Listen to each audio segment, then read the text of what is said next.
اعوذ باللہ من الشیطان الرجیم۔ سورۃ الواقعہ، آیت نمبر 75۔ بسم اللہ الرحمن الرحیم۔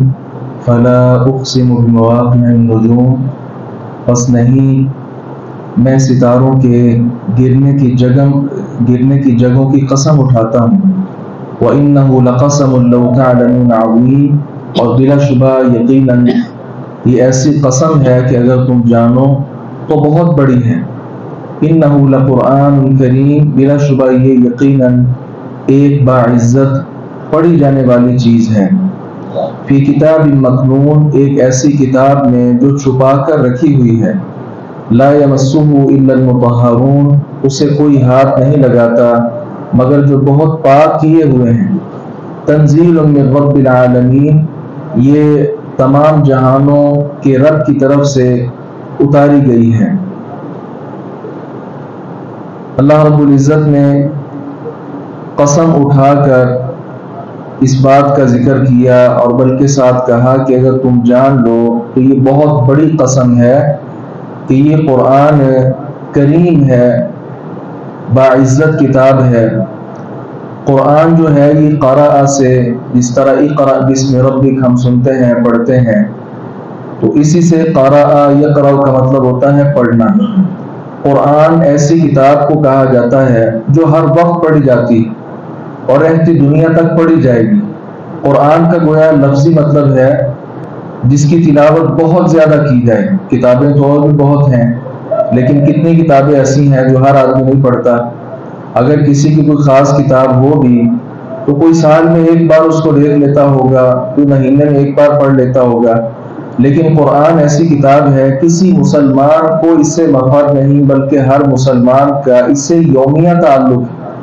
ظاہر ہے 5 نمازیں تو مسلمان پڑھتا ہے اور 5 نمازوں میں کچھ نہ کچھ قرآن کا حصہ تو پڑھا جاتا ہے۔ بار بار پڑھی جانے والی یہ کتاب ہے، اس بنا پر اس کو قرآن کہا جاتا ہے اور یہ بڑی باعزت کتاب ہے۔ یہ اللہ رب العزت نے فرمایا کہ چھپا کر رکھی ہوئی ہے۔ اصل میں یہ قرآن نازل ہوا ہے لوح محفوظ سے۔ بقیہ آسمانی کتابیں بھی اللہ رب العزت نے لوح محفوظ میں ان کو محفوظ رکھا اور وقتاً فوقتاً اللہ تبارک و تعالیٰ اس سے وحی کرتا جاتا ہے۔ تو یہ جو لوح محفوظ ہے، یہاں تک رسائی کسی جن کی بھی نہیں، کسی انسان کی بھی نہیں۔ اس بنا پہ اللہ رب العزت نے کہا کہ یہ چھپا کر رکھی ہوئی، تو چھپا کر جہاں رکھا ہے وہاں سے اللہ رب العزت نے ضرورت کے تحت اس قرآن کو نازل کیا۔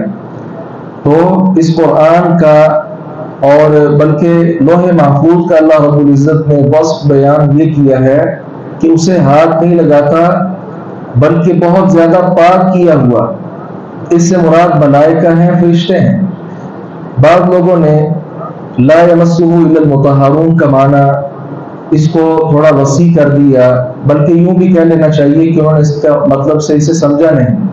کچھ قرآن پاک آپ کو ایسے ملیں گے ان کے آغاز پر بلکہ سر وقت پر ہی آیت لکھی ہوتی ہے لا یمسہ الا المطہرون، اور لوگوں کا سمجھنا یہ ہے کہ اسے نہیں چھوتے مگر پاکیزہ لوگ، مطلب جو بے وضو ہے وہ قرآن کو ہاتھ نہیں لگا سکتا۔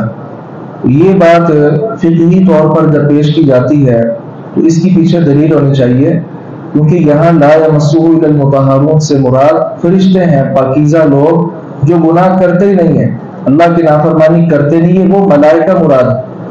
تو وضو جو ہے یہ صرف نماز کے لیے شرط ہے، نماز کے علاوہ اور کسی عبادت کے لیے اس کو شرط نہیں قرار دیا جا سکتا۔